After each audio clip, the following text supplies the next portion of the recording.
Shopping করতে কার না ভালো লাগে? আমারও ভালো লাগে, কিন্তু মোটামুটি, খুব একটা ভালো লাগে না। আমি মোটামুটি শপিং করি। অনেক বেশি বেশি আমি শপিং করি না। তো সে যাই হোক, সবার তো আর একই ইচ্ছা হয় না। অনেকেই অনেক বেশি বেশি শপিং করে। কেউ তো নাকি শপিংয়েই খুশি থাকে। মুড খারাপ, শপিং। খাবার ভালো হয়নি, শপিং। বয়ফ্রেন্ডের সাথে ঝগড়া, শপিং।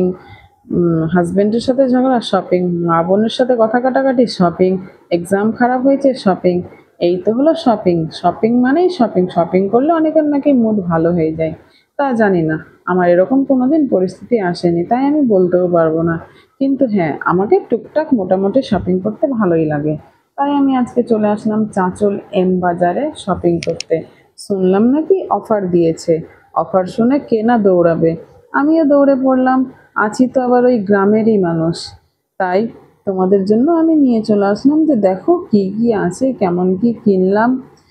তো দেখো, আমরা দেখছি ড্রেসগুলো কেমন কেমন আছে, কোনটা অফারে আছে, কোনটা এরকম আছে। দেখতে দেখতে কয়েকটা ভালো লেগেছিল, তো কয়েকটা কিনেই নিয়েছি। তারপরে তো মেয়েদের বুঝতেই পারছো, দেখবে চারটা কিনবে একটা। পছন্দ হোক আর না হোক, কিনতে ঠিক চলে যাই। যখন দেখতে দেখতে ভালো লেগে যায় তখন নিয়েই নিই। তবে হ্যাঁ, যতই যাই দেখে নিই না কেন, বাচ্চাদের জামা কাপড় দেখলেই মন ভরে যায়। মনে হয় যে আমরা যদি ছোট হতাম আর এই জামা কাপড়গুলো পরতে পেতাম। ঠিক তো? কার কার এরকম মনে হয় আমাকে একবার জানাবে। আমার তো খুব মনে হয়। ছোট বাচ্চাদের ফ্রক দেখলে মনে হয় যে নিয়ে নিই। ইস, এই ফ্রকটা যদি পরতে পারতাম। তবে হ্যাঁ, এম বাজারের জামা কাপড়ের কোয়ালিটিটা খুব ভালো। কোয়ালিটি দেখলাম ভালোই। তারপরে আরেকটা আছে চাঁচলে কলকাতা বাজার। কলকাতা বাজারেরও জামা কাপড়ের কোয়ালিটি ভালো। স্টাইল বাজারে আমি সেরকম জামা কাপড় কিনিনি, তো বলতেও পারবো না। তোমরা কে কে স্টাইল বাজারে জামা কাপড় কিনেছো আমাকে একটা এসএমএস করে অবশ্যই জানাবে। শপিং শেষ হয়ে যাওয়ার পরে আমরা চলে এলাম ফুচকাওয়ালার কাছে। ফুচকাওয়ালা দেখি টক ঝাল মিষ্টি দিয়ে ফুচকা তৈরি করছে। ভাবলাম চলো খেয়ে নিই। তার মধ্যে টিপ টিপ বৃষ্টি শুরু হয়ে গেছিল। বৃষ্টির কারণে আমরা আর বেশি শপিং করতে পারলাম না। তাড়াতাড়ি বাড়ি চলে এলাম, কারণ সন্ধ্যাও হয়ে গেছিল। দেখো, রাস্তাটা দেখে বোঝাই যাচ্ছে যে বৃষ্টি পড়েছে টিপ টিপ করে। ফুচকা খাওয়ার শেষে গাড়ি ধরার জন্য দাঁড়িয়েছিলাম।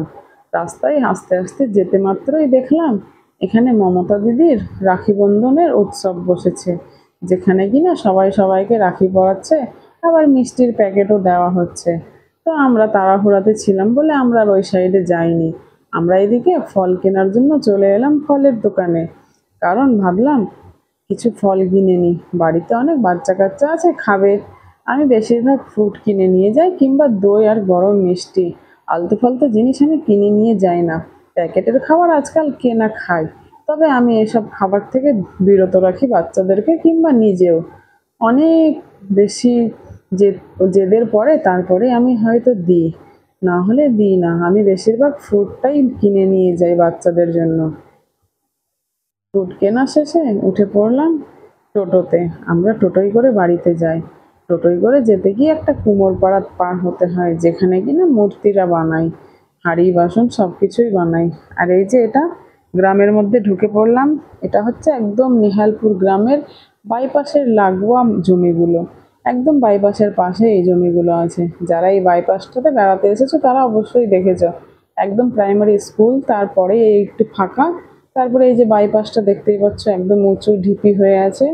এর ওপর দিয়ে চলে গেছে একদম মালতীপুর, গোবিন্দপাড়া, শামসি।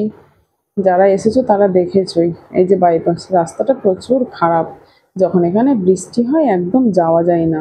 ওই পাশ থেকে যখন গাড়ি আসে একদম এখানে যে ট্রান্সফরমার আছে কারেন্টের, ওখানে এসে ধাক্কা মেরে দেয়। আর এই যে এটা একটা আমাদের এখানে বাগান।